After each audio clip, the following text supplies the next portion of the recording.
Bonjour, c'est Aurélie pour la web télé d'Aurélie. Je suis à Castres en compagnie de Muriel Grosjean, psychothérapeute, qui va nous parler de la thérapie de couple, plus précisément du couple, de la relation de couple pendant la grossesse. Bonjour Muriel. Bonjour Aurélie, Merci de me recevoir. avec plaisir. Alors, un sujet qui me semble tellement important, la relation de couple Mhm. pendant la grossesse. Il y a tellement de bouleversements, de chamboulements. Déjà, la première chose que j'ai envie de demander, c'est pourquoi les couples viennent vous voir, vous consulter, quelles sont les problématiques en général qui sont exposées à Mhm. vous. Alors, la grosse problématique, c'est l'intimité au sein du couple. Ça, c'est le premier thème, ce qui revient régulièrement. Donc, parce que l'homme se sent abandonné et la femme vit exclusivement dans sa bulle avec son bébé. Et puis il y a tout le changement d'une part hormonal et d'une part corporel de la femme qui n'est pas toujours simple à comprendre et pour l'homme, donc qu'il n'apprécie pas toujours spécialement non plus, et donc ça crée des problèmes dans leur vie sexuelle, et du coup c'est pendant de longs mois, et donc ça crée des tensions, des frustrations de part et d'autre, et c'est souvent à ce moment-là qu'ils m'appellent pour prendre rendez-vous parce qu'ils ont peur de la suite. Le Voilà. leitmotiv, c'est souvent donc la relation intime. Oui, Et oui, finalement, la sexualité pendant la grossesse, oui, alors. oui, oui, oui. Ça, D'accord. c'est vraiment la première problématique.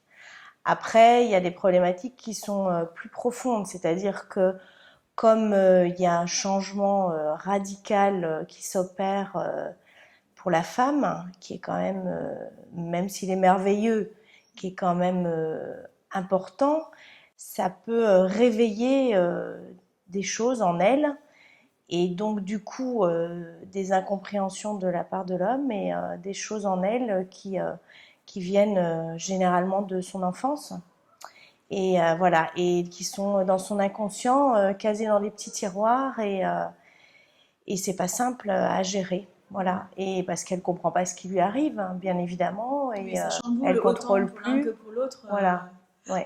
Tout à fait. Donc c'est voilà, c'est les deux thèmes les plus abordés.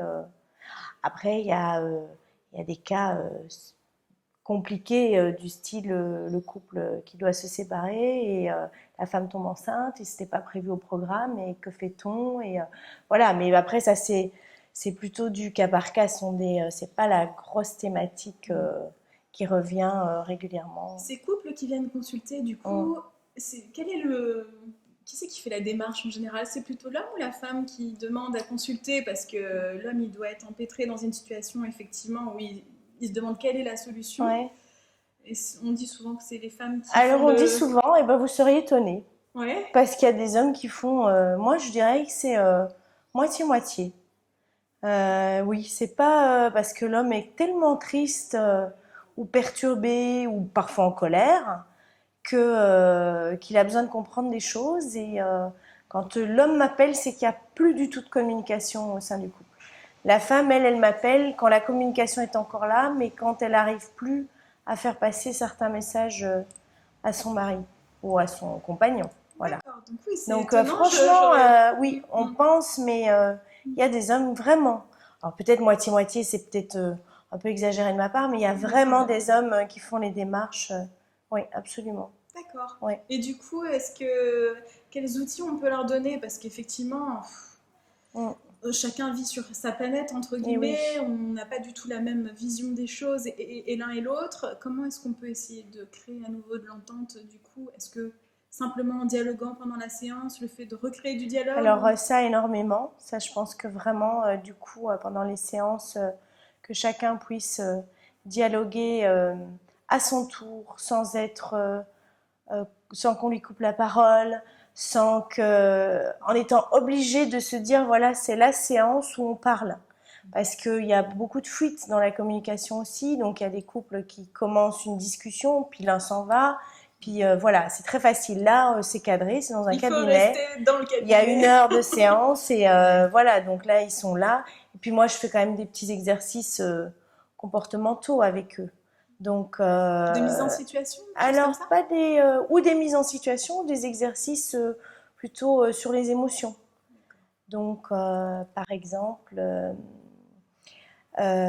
essayer, donc ils sont assis en face de moi et chacun prend la place de l'autre. C'est-à-dire qu'on inverse les places et l'un exprime ce qu'il a l'impression que l'autre ressent et vice-versa. Et là, ça va être Et là, c'est le terrible. cataclysme parce Ben, que... c'est intéressant. C'est pas toujours le cataclysme, mais on est surpris de voir quand on inverse les rôles comment chacun les vit. Et du coup, ça ouvre la communication. Ça, ben, ils sont obligés de laisser tomber leur contrôle et ça ouvre les émotions. Et ça, c'est le ressenti. Et ça, c'est vraiment le plus important. Oui, d'avoir Voilà. besoin d'un tiers pour Mm, poser justement, comme on le mm, disait, le cadre mm. et en même temps de permettre à chacun de se laisser la parole. Parce que c'est vrai, quand on est dans le couple et qu'il y a une tension, effectivement, on fuit ou on coupe la parole et puis voilà, on Et sait que puis, l'autre ne peut pas se ouais. mettre à sa place et donc du coup, c'est. Oui, oui, ou bien on se ferme, hein, Mm. comme une huître. Alors parfois, il y a des couples que je vois aussi de façon individuelle. Quand je sens qu'il y a trop de colère, que c'est pas la peine de démarrer ensemble, donc je les vois plusieurs séances individuellement. Et puis après, avec l'accord des deux parties, on se revoit ensemble et on essaye de travailler sur les différentes problématiques, les différents reproches que l'un peut faire à l'autre, etc. Et du coup, c'est beaucoup plus. Ils se sont calmés chacun Mm. et je peux les remettre ensemble pour retravailler tous les deux. Voilà. Oui, tout à fait. Il y a ce chamboulement de la relation de couple, mais c'est vrai qu'on se prépare individuellement aussi à devenir parents. Mm. Et donc tout ça, ça fait une montagne de choses à gérer pour l'un comme pour l'autre. Et voilà, donc du coup, je suppose que. Je suppose bien, surtout en ce moment, effectivement, que c'est pas facile de trouver sa place et Et non. de construire une nouvelle place aussi. Et oui, c'est surtout Ouais. ça. Ouais, c'est la nouvelle place. Et d'ailleurs, je veux dire, quand ça réveille des souffrances d'enfance, souvent pour la femme, parfois pour l'homme aussi, du coup, ils viennent aussi me voir en dehors du couple, pour eux, solo, Individuellement. individuellement. Ouais. Donc, je les vois en séance, et puis ils demandent de venir pour faire un travail sur eux, ce qui est parfois vraiment euh, un chemin très positif pour la suite. Ouais. Parce que du coup, en travaillant, ils comprennent pas mal de choses. Du coup, l'arrivée de l'enfant se passe beaucoup plus sereinement. Et c'est salvateur en fait. Hein. Donc voilà, ils comprennent, ils peuvent mettre en place des choses qui leur font du bien. Se donner confiance aussi, j'imagine. Parce qu'il Oui. y a peut-être aussi un problème de dévalorisation, ou alors on fait référence à nos parents et on se dit, mais Et j'aimerais oui. peut-être pas être le père C'est que j'ai ça. eu, ou Et la mère que donc, j'ai eue. oui, et donc travailler sur le fait que ben, je suis pas ma mère, mon enfant n'est De pas moi. dissocier. Voilà, je suis une personne à part entière qui n'a rien à voir avec ses parents. Et mon enfant, ça n'a rien à voir avec moi non plus. Enfin, voilà, donc vraiment bien individualiser chaque personne de façon pers- personnalisée, oui, enfin humaine, voilà. Parce qu'au final, les peurs, justement individuelles, peuvent aussi saboter un peu le couple. Ah oui, Si un futur papa ou une future maman se projette tellement dans quelque chose de négatif avec des peurs et des frustrations qui reviennent à la surface, et oui, du ouais, coup, on voit aussi l'autre comme plus comme sa femme, mais comme une mère. et Ça oui, renvoie à l'image de la mère. ouais, Et pareil pour le futur papa. ah oui, Donc du coup, c'est plus l'image uniquement de la femme et sensuelle ou oui. de la maîtresse. Et c'est Se ça, dire, oui, mais oui, en c'est fait, ça. c'est une future maman. Et puis la poitrine, bah, il y a le lien avec l'allaitement et Et le oui, ventre qui s'arrondit, le bébé qui bouge derrière. oui, c'est ça. Où est ma femme là-dedans? Et oui, c'est ça. Ça, c'est vraiment quelque chose de très compliqué. Alors, il y a des hommes qui le vivent très très bien, hein, qui partagent ça et qui aiment les rondeurs de la femme Oui, ou qui enceinte découvre et une qui découvrent. sensualité de cette féminité Tout à fait, oui. exacerbée. Oui, oui, tout à fait. Puis il y a des femmes qui ont beaucoup de libido, hein, Oui, aussi, oui, vraiment, oui, tout hein, à fait. donc Ça peut réveiller des choses. tout, Il peut y avoir vraiment les deux cas. Hein. Des femmes qui, du coup, avec toutes ces nouvelles hormones mm, et le bébé qui gigote dans le ventre, c'est compliqué. c'est compliqué la relation sexuelle devient quelque chose de compliqué à amorcer ou Mm, à vivre. Oui. Ne serait-ce que d'ailleurs par les positions. Ah ben ça c'est On sûr. commence à Ouais. réaliser qu'il Ouais. y a des choses qui sont difficiles. Oui, mais parfois du coup ça peut ouvrir la créativité aussi. Tout à fait, voilà. Parce que les positions qu'on fait pas habituellement, ben, on peut On change du coup. tenter, on change, ben oui, et puis Ouais. on peut se trouver des endroits sensibles qu'on ne se connaissait pas Tout à fait. avant. Avec une Donc, sensibilité de femme enceinte on- aussi qui est différente. tout à On fait. sait que, par exemple, même au niveau de de la sphère vaginale, c'est beaucoup plus œdématieux, entre guillemets, beaucoup plus gonflé. Et il y a certaines femmes même qui découvrent un plaisir sexuel qu'elles n'avaient pas avant. Absolument. Ouais. Ouais, ouais, ouais. Ah oui, il y a des femmes qui n'atteignent l'orgasme qu'enceintes, par exemple. Oui, Donc, bon, il va voilà, falloir faire beaucoup de bébés. c'est compliqué. Après, il faut travailler là-dessus aussi, Oui. mais c'est vrai que, oui, oui, la sexualité, c'est un point très, très important et compliqué pendant la grossesse. Dans la relation de couple, comme on disait tout à l'heure, effectivement, les tensions qu'il peut y avoir, Mhm. et surtout venant d'un homme, l'homme, c'est peut-être que je me trompe, hein, mais pour exprimer l'amour qu'il a pour sa femme, ça passe souvent quand même par la sexualité.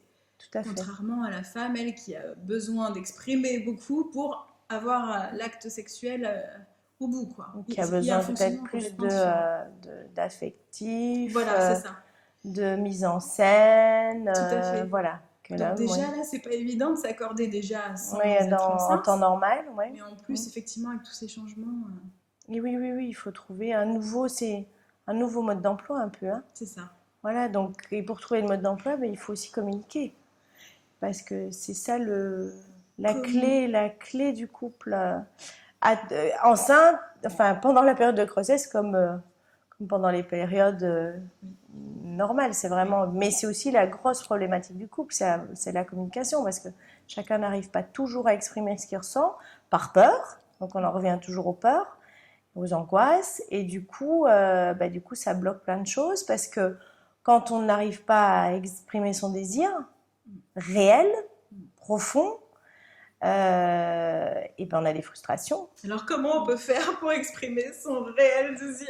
Ah ouais, mais ça s'apprend au fur et à mesure du chemin de la vie, par rapport aux difficultés, par rapport à plein de choses, et puis par rapport à son chemin à soi, personnel. Donc, on ne se rend pas toujours compte qu'on ne communique pas non plus, hein. On pense qu'on communique, et puis en fait, quand on discute, qu'on approfondit ici en séance, on se rend compte que la communication, elle est très superficielle.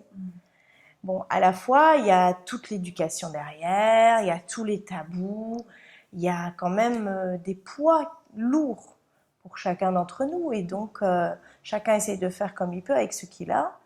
Et c'est pas toujours évident. Mais ce que je voudrais dire, c'est que vraiment, il y a des solutions quand on a envie de trouver des solutions, quand on a envie de mettre en action des choses. La situation n'est pas fermée et elle n'est pas, je vais dire, figée. Elle peut changer, toujours. Il y a des couples qui étaient au bord du gouffre, qui ont retrouvé une vie de couple. Donc, il y a vraiment toujours des solutions, mais il y a deux conditions. C'est le fait d'avoir envie, mais vraiment réellement envie, et puis après, mettre des choses en action. Oui, il faut Parce quand que même... se trouver des excuses pour ne jamais agir, c'est très facile. Il y en a plein. Après, s'il n'y a pas de jugement de valeur à porter, ce sont des personnes qui ne peuvent pas faire autrement. Oui, probablement, c'est voilà, pas aussi voilà. leur capacité à ce moment-là. À ce moment-là, voilà. Mais c'est sûr que s'il n'y a pas d'action qui suit, eh ben là, on est figé, ça c'est sûr. Et voilà. D'ailleurs, les femmes ont beaucoup d'attentes en général pendant la grossesse. Est-ce qu'il n'y a pas une solution justement pour pas attendre toujours tout de son compagnon de vie? Parce qu'au final, peut-être que les solutions et ce qu'on a envie, ce qu'on recherche, on peut peut-être trouver ça ailleurs. Oui, tout à fait. Mais ça, c'est l'histoire d'une vie de couple. On ne doit jamais, en fait, c'est peut-être dur ce que je vais dire, mais on n'attend pas de l'autre. D'accord? On vit avec ce que l'autre nous donne, mais après, on doit attendre de soi. Voilà, je pense que ça, c'est vraiment la clé de la sérénité intérieure. Si on attend tout le temps que ça vienne de l'autre, on n'est jamais comblé. Si on se dit que c'est en soi qu'on va trouver les solutions, c'est là qu'on trouve la sérénité, la vraie, quoi. Donc, mais bon, c'est difficile, hein. C'est un chemin de vie, hein. Franchement, c'est un chemin de vie, quoi. Oui, parce Donc, qu'on est vite dépendant de l'autre mais oui, par ces manques qui viennent de très loin, par des peurs, par des angoisses, mais l'autre ne peut pas combler ce qu'on demande. Jamais. Donc, ou alors ça fait des problématiques de couple très fusionnelles et tout ce qui va avec. Donc, c'est très, très compliqué. l'épanouissement personnel, là, du coup, doit être effectivement difficile. Et Parce que oui, vraiment, et ces oui. couples fusion-là, c'est peut-être pas évident. Ouais. Ah non, mais parce qu'il n'y a pas plus d'individualité. Oui. Et que l'épanouissement personnel de chacun d'entre nous, il passe par l'individualité d'abord. On est un couple, c'est un plus 2. Mais c'est pas un plus un égale 2. Tout à fait. Non, pas du tout. Ouais. Comme Voilà. avec le bébé d'ailleurs, après. Bien de sûr, la même façon. tout à fait. Chacun construit sa relation avec le bébé aussi. De façon Oui, individuelle, tout à fait. puis il y a la relation familiale, et puis il y a la vie individuelle sans la famille. Tout à fait. Donc c'est beaucoup de vie dans une vie, mais c'est ça qui fait vraiment la sérénité Et la richesse et l'épanouissement, le vrai de vie, quoi. Puis pouvoir aussi avoir ses propres objectifs de vie, effectivement, Ah oui. son développement personnel, en fait, hein, tout simplement. Ouais. Du coup, pendant la grossesse, quand Ouais. même, il y a pas mal de rituels, entre guillemets, on parlait tout à l'heure, des échographies, de la préparation à la naissance, où on peut aussi éventuellement se retrouver. Alors bon, c'est très féminin quand même, en général, il y a beaucoup de femmes qui se retrouvent, et les hommes se sentent toujours un petit peu de trop. Bon, il y a quand même des préparations de naissance où on peut être en couple, hein. Mais souvent pour un homme, c'est compliqué d'y être quand même, d'après ce que j'ai pu voir moi aussi dans l'exercice de ma profession. C'est pas évident. Parce que quand ça se fait en groupe, vous voulez dire, ou quand ça se fait en groupe ou même seul, hein, Ah, ils ont l'impression que c'est une histoire de femme en fait, la grossesse. Oui, d'accord. Mais moi, j'ai quand même envie de dire que c'est aussi au rôle de la femme à intégrer, à prendre, entre guillemets, son conjoint dans sa bulle et de lui expliquer. Si la femme décide de vivre ça toute seule, l'homme ne peut pas comprendre à la base. Donc, plus elle va lui expliquer de choses sans lui prendre la tête pendant... le harceler. Voilà, c'est ça. Et ne lui parler que de ça parce que ça va l'énerver au bout de course aussi.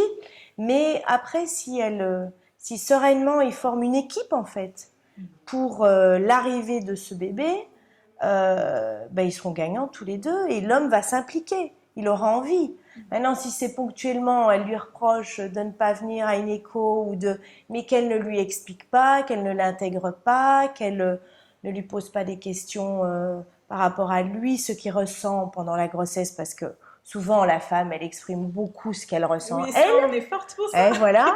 Mais lui, il se sent un peu mis à l'écart parce que lui, il a plein de ressentis aussi.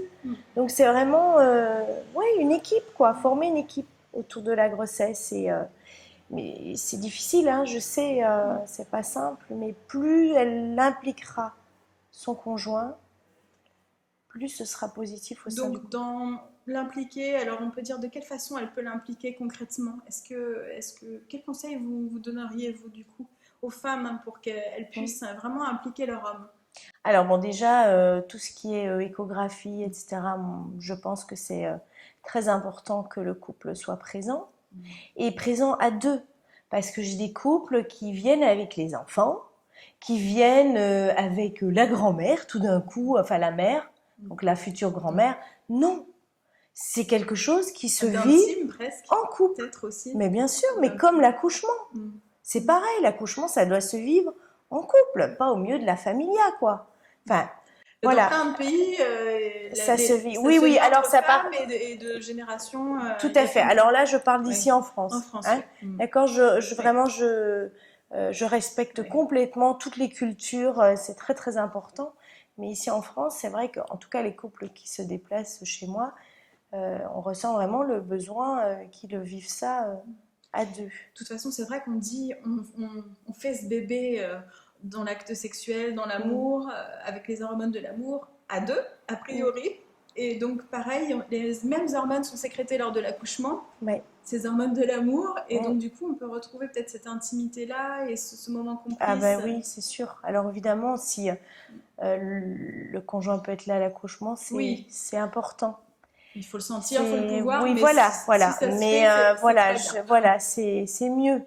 Disons que s'il peut faire cette démarche-là, parce que rien, il n'a pas besoin d'être derrière, enfin, il peut être juste à côté de sa femme au niveau de son visage et du coup, bon, ben, tout se passe assez sereinement. Et même quand il y a une césarienne aussi.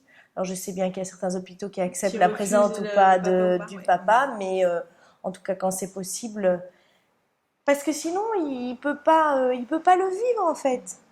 Donc, il le vit pas dans son corps. Il comprend pas trop hormonalement ce qui se passe. Oui, non. Mais même nous, des fois, on est perdus avec nos hormones. Voilà. Un coup, on pleure, un coup, on rigole, un coup... Et puis après, on va lui demander d'être papa. C'est quand même pas simple. Non, comment être papa le rôle comme ça de sa vie presque. Ben oui, c'est ça. Donc une femme, elle s'y prépare, elle sent ce bébé, elle le vit. Donc en effet, quand on est maman, c'est pas simple. Mais vous imaginez, papa, sans avoir rien vécu de tout ça. Oui, alors maintenant, du jour au lendemain, t'es papa. Ok. Ah, je fais comment? Mais oui, voilà. Parce que c'est la découverte, surtout si c'est un premier en plus. Voilà. Donc je pense que le plus important, c'est de communiquer et d'essayer d'impliquer au plus le conjoint dans ce que vit. Et qu'est-ce que vous donneriez comme conseil aux papas, du coup, les papas qui nous regardent Justement parce que eux, ils ont certainement envie de faire plaisir à leurs femmes, ils sentent bien qu'elles ont certainement besoin aussi de se sentir comprises et qu'elles ont envie aussi qu'ils participent. Donc quels conseils on pourrait leur donner pour que ponctuellement, de temps en temps, ça puisse faire plaisir à leurs femmes et qu'en même temps, ça leur corresponde aussi quand même. Et oui, qu'ils ne fassent pas que plaisir, parce qu'il faut qu'ils se fassent plaisir aussi. Donc, c'est pas mal d'essayer dans ces moments-là, c'est le moment de la communication en fait. Hein. Donc, moi je dirais d'abord d'être un peu tolérant, voilà, parce que c'est pas simple hormonalement pour la femme. Donc ça, s'ils peuvent le comprendre déjà, c'est un bon pas en avant. Et puis après... mais trouver des petites attentions au quotidien, si ça leur va bien, parce qu'il ne faut pas se forcer, parce que sinon ils seront frustrés aussi. Il faut le faire avec plaisir, voilà, avec plaisir, et puis essayer de voir ce qui lui fait plaisir, en se faisant plaisir aussi. Mais, des petites attentions banales, parce que souvent l'homme a peut-être plus... besoin d'offrir par exemple, il travaillera dur toute la grossesse pour offrir un beau cadeau de naissance. Voilà, alors que la femme peut-être effectivement attend plus des attentions au quotidien, des petites choses qui font que ça lui fait dire que oui, il pense à moi, il pense à nous, etc. Soulager peut-être au quotidien dans certaines petites tâches. Je sais pas, c'est des bêtises, hein, mais au quotidien, il y a des tâches d'aide. Ménagère, c'est pas très folichon pour l'homme, bien sûr. Ou alors, s'il n'a pas envie de le faire, il y a des dames qui peuvent le faire et il peut lui offrir quelqu'un pour l'aider, par exemple. Ensuite, s'impliquer au niveau du toucher. Oui. Ça énormément. Donc, la femme, elle aime qu'il mette sa main, qu'il essaye de comprendre ce qui se passe, voilà, les petites questions. Et puis... en fait, si déjà il pose des questions sur la journée, comment elle s'est passée, comment elle se sent, sur le ressenti de sa femme, déjà il a fait un grand pas, parce qu'il y a des hommes qui ont l'impression que c'est comme la grossesse, bien sûr, c'est pas une maladie, mais voilà, c'est au quotidien, normal, il le voit plus, on rentre dans le train-train, etc. Juste une petite attention comme ça, de sentir comment ça se passe, comment ça évolue. Je pense que déjà là... J'en reviens du coup par rapport au toucher. Alors, c'était pour parler effectivement du contact avec le bébé. Donc, c'est vrai que c'est chouette de pouvoir le vivre ensemble. Parce que du coup, il y a aussi la relation qui se tisse pendant la grossesse avec le bébé, pour l'un et pour l'autre avec ce bébé. Mais le toucher aussi de la femme, par des massages, etc. Pour justement, là, je refais un pont par rapport à la sexualité. Mais du coup... ça peut faire du bien à la femme d'être massée, de retrouver et de découvrir son nouveau corps. Parce que mine de rien, il faut accepter aussi le changement pour nous. Même si c'est que ponctuel, voilà, temporaire de quelques mois. Le corps sera peut-être plus tout à fait exactement pareil, mais pendant un petit moment. Mais effectivement, le fait qu'il y ait autant de changements aussi radical et aussi vite, au final, en 9 mois... C'est vraiment énorme les changements. Donc le fait de masser l'autre et de prendre vraiment un contact physique comme ça, ça peut déjà ouvrir, je pense, à éveiller la libido de la femme, certainement. Absolument, oui. Et puis en plus de recréer un contact complice, intime, et l'homme à travers ce toucher peut peut-être faire comprendre à sa femme qu'il l'accepte aussi comme elle Absolument. est. Absolument. Et puis la femme, de son côté, elle peut continuer à être un peu séductrice. C'est pas parce qu'on est enceinte qu'on doit s'habiller comme un sac. Hein. Il y a plein de choses de femmes enceintes qui sont magnifiques, plein de sous-vêtements, même si on fait du sans E, il y a moyen de trouver des petits sous-vêtements sympas. Donc, pas beaucoup, il n'y a pas beaucoup de choix, mais il y a du choix.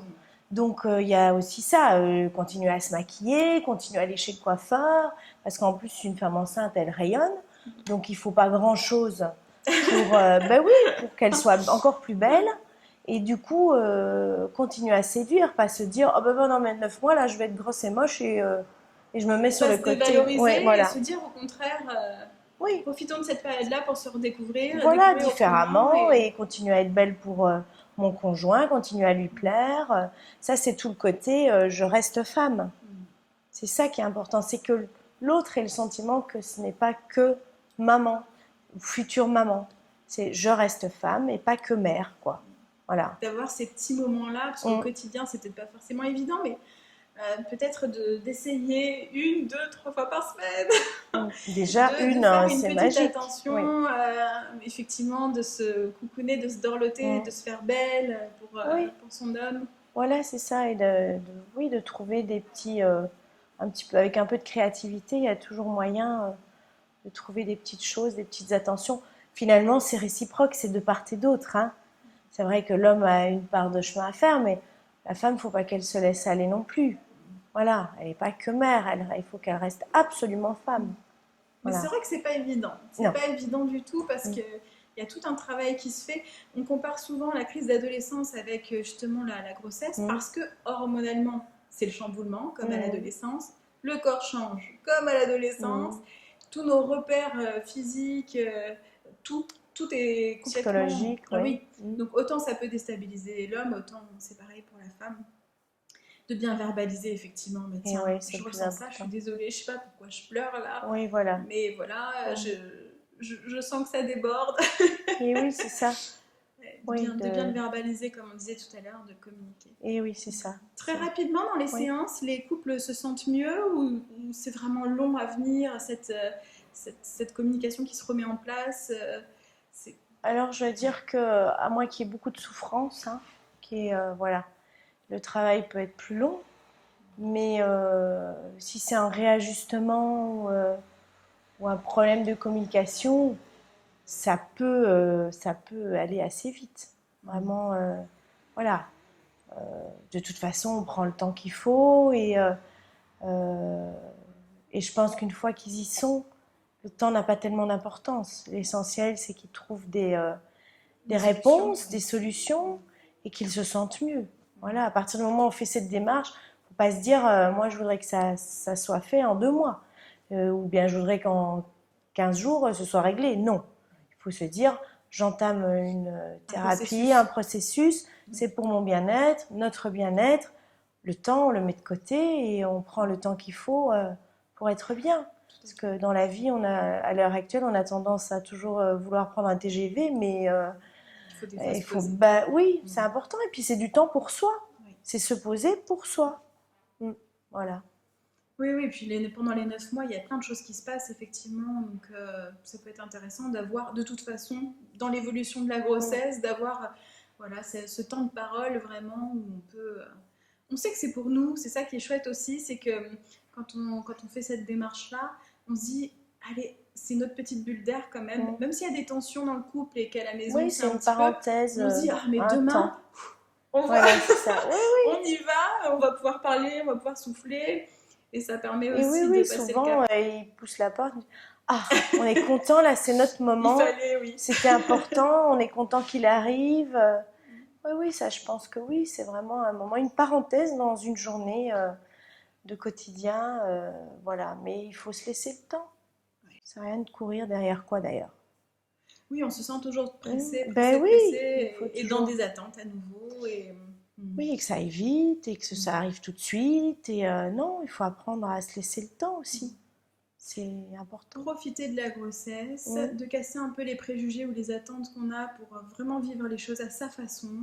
Et oui, essayer de poser les choses en se disant que les 9 mois, ils sont pas là pour rien. Oui. Oui. Voilà. Et donc, et qu'il faut en profiter. Que un couple qui n'a pas encore d'enfant, c'est les 9 derniers mois où ils seront tout seuls, pour toute une vie. C'est pas complètement voilà. Donc, parce que l'arrivée d'un enfant, c'est fini. Après, on n'est plus jamais tout seul, même si on se garde des moments. Dans la tête et dans le cœur, il y a de toute façon l'enfant, même voilà. si physiquement, on est on arrive à le faire moins garder, libre, hein, c'est sûr. Donc, ça, c'est pour une vie. Un enfant, c'est pour la vie. Et après, profiter, oui, de chaque moment de la grossesse jusqu'au bout, pas en se disant, oh, vivement que j'accouche, ou alors je sais que c'est compliqué parce qu'à la fin on en a marre et que c'est lourd et que voilà, mais ils sont pas là pour rien. Donc et après, autant pour le bébé que pour le couple. Et oui, pour autant pour le. Et puis après, la vie ça passe tellement vite, quoi. Voilà, ils sont nés, ils ont 14 ans en 2 minutes.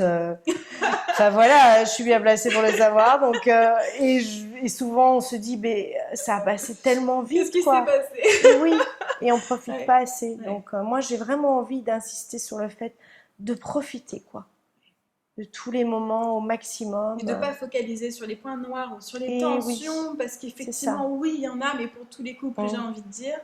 Et que finalement, il faut voir aussi le côté positif des choses. Et puis, ce qui se passe, c'est quand même assez incroyable et merveilleux. Ah bah oui, c'est une merveille. Voilà. Même si c'est une grossesse qui est au final, parce qu'il y a des grossesses qui sont attendues, désirées, et d'autres qui sont un peu surprises.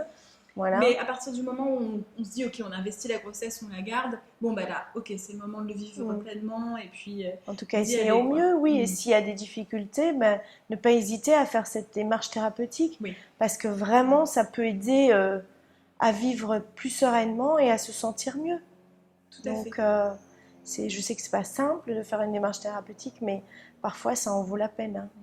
L'image, en fait, de la démarche thérapeutique est souvent associer des mauvaises images qu'on a du passé ou de nos parents, parce que nos parents et grands-parents, alors là, c'était tout psychologue, mais c'est ça pour veut les dire fous. qu'il y a pathologie mentale, etc. derrière. Donc c'est vrai qu'on n'a pas une image moderne ça de change de plus en plus quand même. Hein.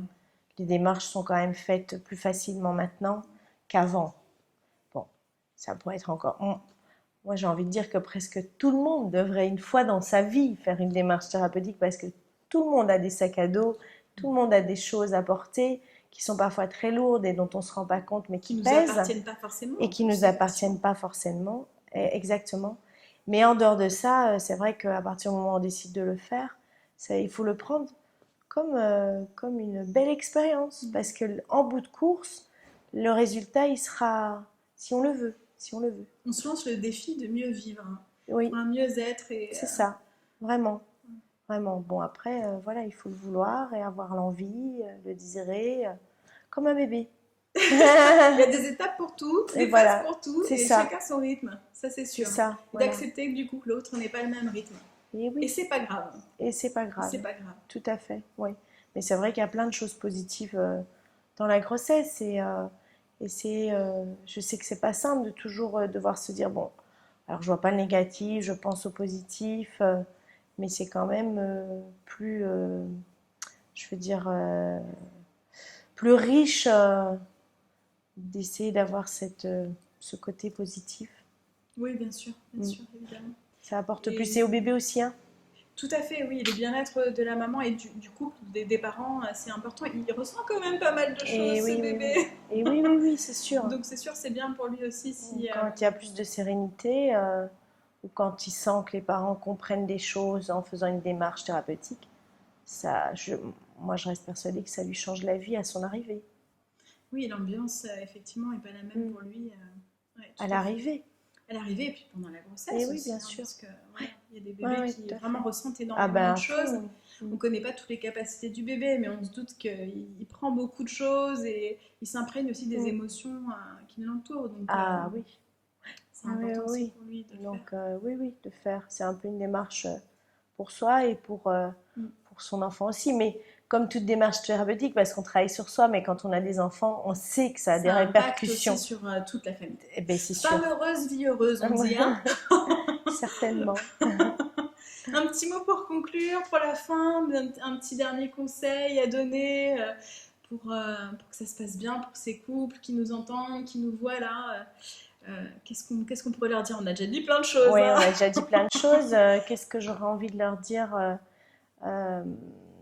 Qu'il n'y ait pas de tabou et voilà, qu'ils essayent de vivre sans tabou, avec le plus de communication possible et qu'ils n'hésitent pas, si nécessaire, à faire une démarche. Vraiment, voilà, qu'il n'y a pas de honte à faire une démarche. Au contraire, ça ne peut être que salvateur pour eux, pour Oui, leur on enfant. perd rien à le faire de toute façon. Ben non. Tant qu'à faire, Voilà. allons-y. Voilà, s'ils sentent que ils en ont besoin et qu'ils s'en sortent pas, voilà, et de croire en eux. Oui. Et ouais, et autant l'homme que la femme, voilà. Bon, bah, super, merci. Avec plaisir, avec grand Je pense que plaisir. ça va bien aider. N'hésitez pas à partager aussi autour de vous cette vidéo s'il y a des couples voilà, dans votre entourage et un désir de bébé ou un enfant qui est en Et train moi, de je se reste à préparer. la disposition, hein, si on veut me contacter ou Oui, je vraiment. laisserai, vous voyez en bas l'adresse Je mail. le fais aussi par téléphone, donc voilà, il n'y a vraiment aucun souci. Avec grand plaisir, je reste disponible. Super. Voilà. Merci beaucoup. Au revoir, à tout bientôt. Au revoir.